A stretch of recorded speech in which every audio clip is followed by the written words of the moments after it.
Halo, selamat pagi. Di sini kami akan mempresentasikan tugas dari mata kuliah metode kecerdasan majemuk dengan topik utamanya tentang kecerdasan visual spasial. Mari kita mulai.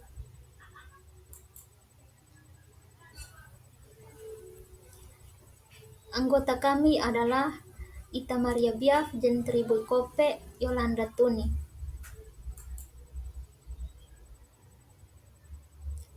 Yang akan dibahas adalah yang pertama pengertian kecerdasan visual spasial, strategi pengembangan kecerdasan visual spasial, aktivitas atau permainan yang digunakan untuk mengasah kecerdasan visual spasial.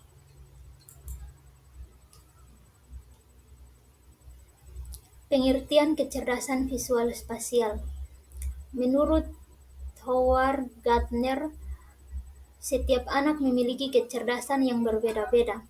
Menurutnya, ada 9 kecerdasan. Salah satunya yaitu kecerdasan visual spasial. Howard Gardner berpendapat bahwa kecerdasan visual spasial merupakan kemampuan seseorang dalam memahami, membayangkan, mengingat, ataupun berpikir dalam bentuk visual.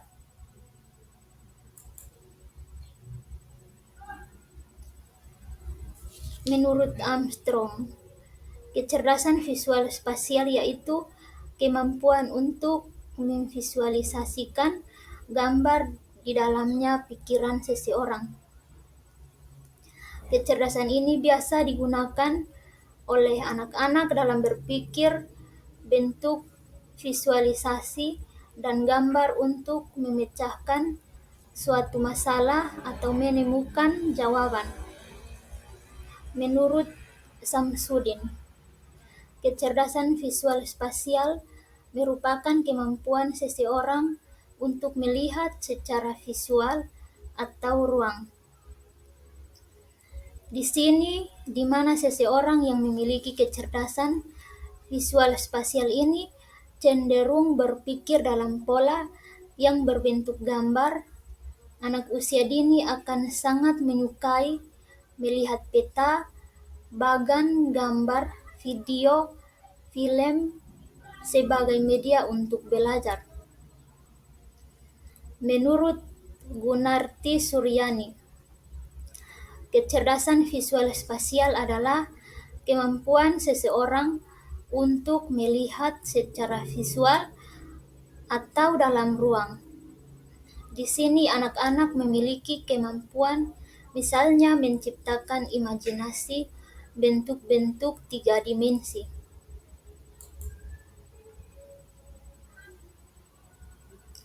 Dengan demikian, berdasarkan penjelasan di atas, dapat disimpulkan bahwa kecerdasan visual spasial adalah kemampuan anak memvisualisasikan gambar di dalam pikirannya atau kemampuan berpikir dalam bentuk visual.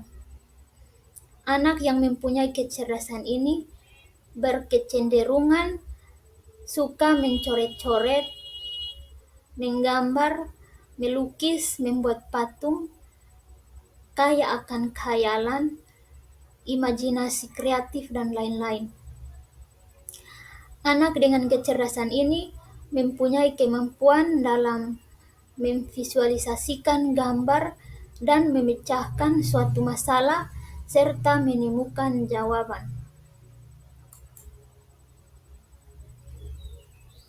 Mari kita lanjut ke pembahasan berikutnya. Simak terus, jangan sampai mengantuk ya.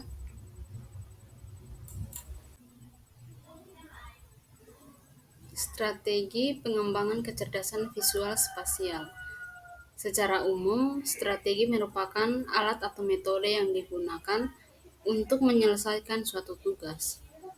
Strategi pembelajaran juga dapat diartikan sebagai pola kegiatan pembelajaran yang dipilih dan digunakan secara kontekstual sesuai dengan karakteristik peserta didik, kondisi sekolah, lingkungan, dan tujuan pembelajaran yang dirumuskan.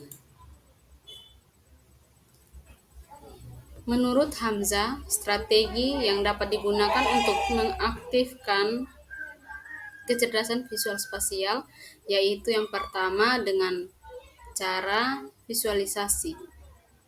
Nah, dalam visualisasi ini salah satu cara termudah dalam membantu siswa menerjemahkan buku atau materi pelajaran menjadi gambar dan pencitraan adalah meminta mereka untuk memejamkan mata dan membayangkan apa yang mereka pelajari.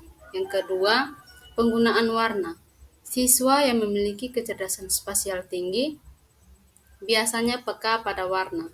Ada banyak cara yang kreatif memanfaatkan warna sebagai alat pembelajaran.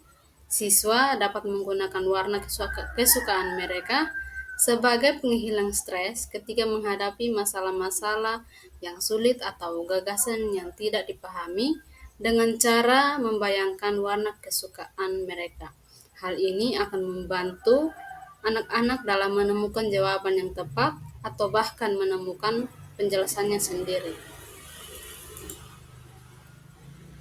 Strategi yang ketiga, metafora gambar. Nah, metafora gambar adalah penggunaan satu gagasan untuk merujuk pada gagasan lain, dan metafora gambar adalah pengekspresian satu gagasan meliputi pencitraan visual. Strategi yang keempat, sketsa gagasan. Guru harus membantu siswa dalam mengartikulasi pemahaman mereka tentang materi pembelajaran. Strategi sketsa gagasan ini misalnya dengan meminta menggambarkan poin kunci, gagasan utama, tema sentral, atau konsep dasar yang diajarkan. Masuk pada aktivitas atau permainan untuk mengembangkan kecerdasan visual spasial. Yang pertama, dengan kolase. Kolase adalah gambar yang dibentuk dari kegiatan menyusun kain, kapas, kulit telur, kertas, atau media lainnya yang ditempelkan pada media gambar.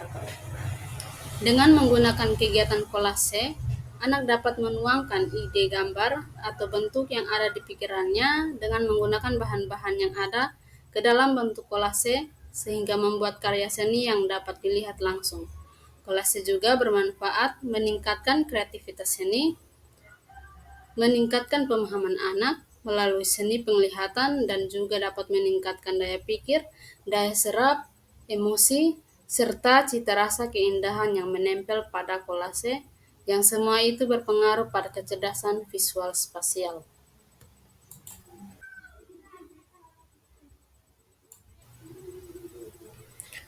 Yang berikut, menggambar dan mewarnai. Pada anak-anak, kegiatan menggambar dan mewarnai tampaknya paling sering dilakukan, mengingat kegiatan ini bisa dilakukan di mana saja, kapan saja, dan dengan biaya yang variatif. Ajarkan anak untuk berlatih membentuk berbagai gambar dari garis lurus atau lengkung. Hal ini bertujuan untuk melatih anak menerjemahkan suatu bentuk ke dalam pikiran menjadi gambar dua dimensi. Sedangkan kegiatan mewarnai bisa melatih anak mengenal batasan posisi warna merah atau kuning supaya tidak melewati garis. Melalui bermain warna atau membuat gambar, anak akan berekspresi dan mengeksplorasi sehingga menimbulkan kecerdasan visual spasial anak.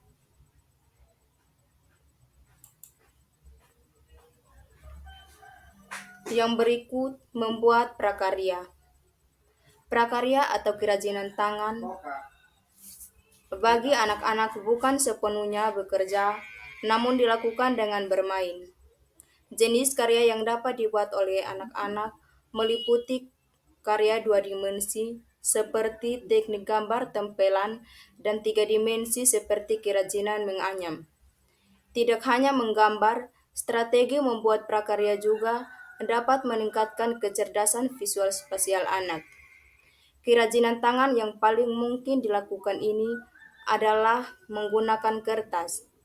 Aktivitas ini menuntut kemampuan anak untuk memanipulasi bahan. Kreativitas dan imajinasi anak akan terasah dan juga dapat membangun kepercayaan diri anak.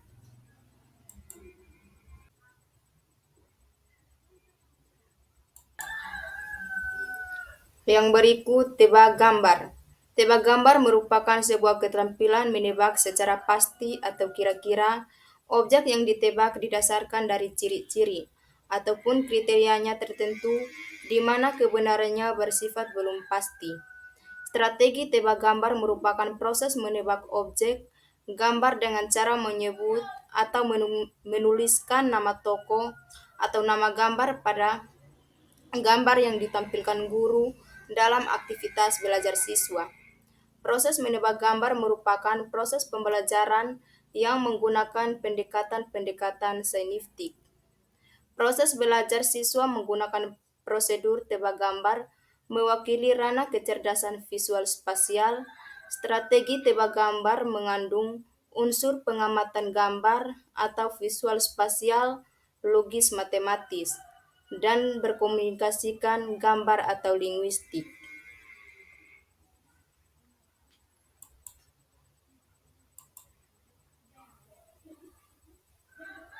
Terima kasih.